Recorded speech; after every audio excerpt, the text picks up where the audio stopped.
This electrical awareness video is focused on identifying hazards around electricity on the job site. All other hazards on the job require the same focus and respect while performing your hazard assessments, and should not be disregarded or have any less importance placed on them. Electricity is all around us. It is an essential element in our daily lives. Nearly everything we do is connected with electricity. On the job site, working around electricity can be very safe when workers properly identify and mitigate the hazards. If hazards are ignored, electricity can strike out, and its effects can be devastating.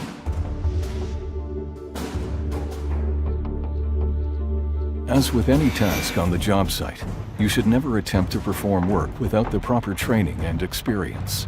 Only qualified personnel should be involved in the operation or repairs of electrical equipment. Inadequate training, lack of experience, and failure to recognize potential hazards could result in electric shock or arc flash. Electric shock can occur when a worker approaches or contacts exposed energized electrical equipment. Workers' exposure to electric shock can vary from a tingling sensation to involuntary muscle contraction causing respiratory paralysis, ventricular fibrillation, and severe internal and external burns, and even death. The victim is also at risk of other serious physical harm, such as falling from heights. Arc flash results from two electrical components sustaining an arcing fault. If conditions are correct, an arc flash will result, followed by a blast wave containing molten metal, shrapnel, and toxic gases.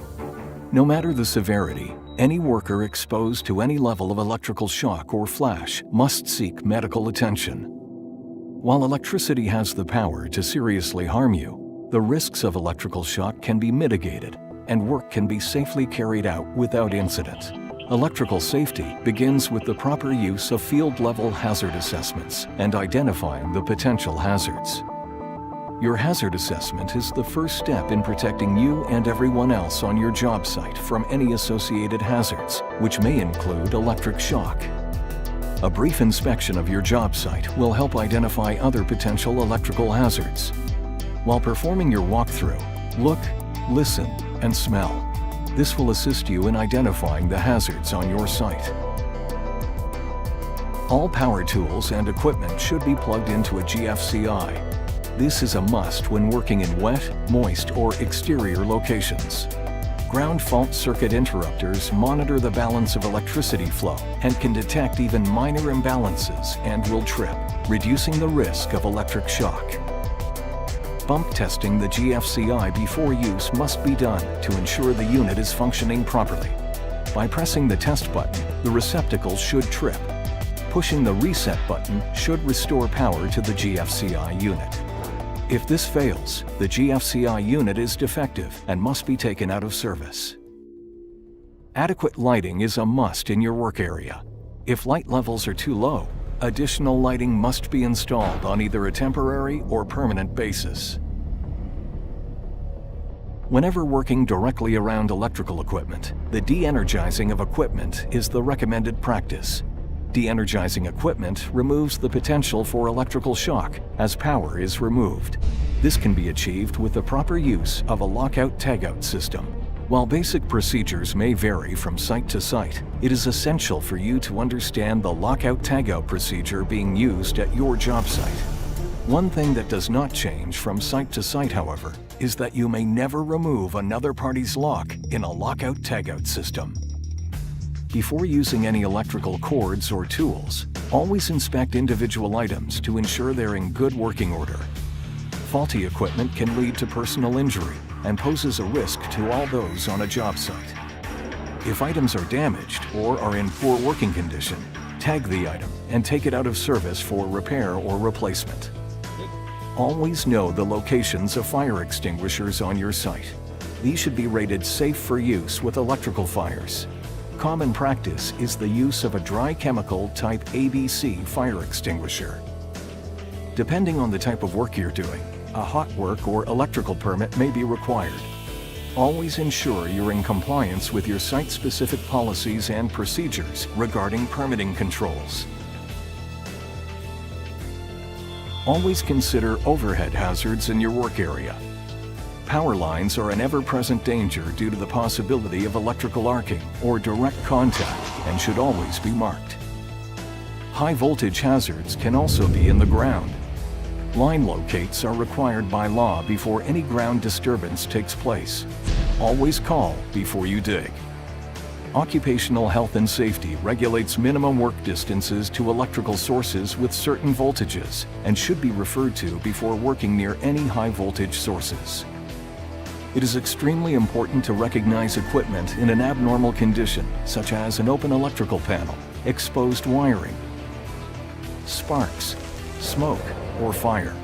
When you encounter this situation, use the look, listen, and smell approach, as this is an immediate cue that extra caution should be used and may indicate a potentially dangerous situation is present. Water or liquids pose additional risk of electrical shock due to high conductivity. The hazard should be removed only after the area is de-energized. If you recognize a hazard that you cannot rectify, ensure that you ask questions and seek solutions from the appropriate personnel on site.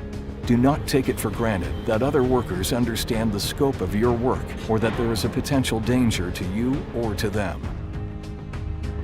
Common PPE requirements on job sites include cotton or fire-resistant pants, a cotton or fire-resistant shirt with a minimum 6-inch to full-length sleeve, electric shock-resistant or static dissipative footwear, Type 1 and 2 Class E and G protective headwear, additional high-vis clothing, safety glasses, and work gloves.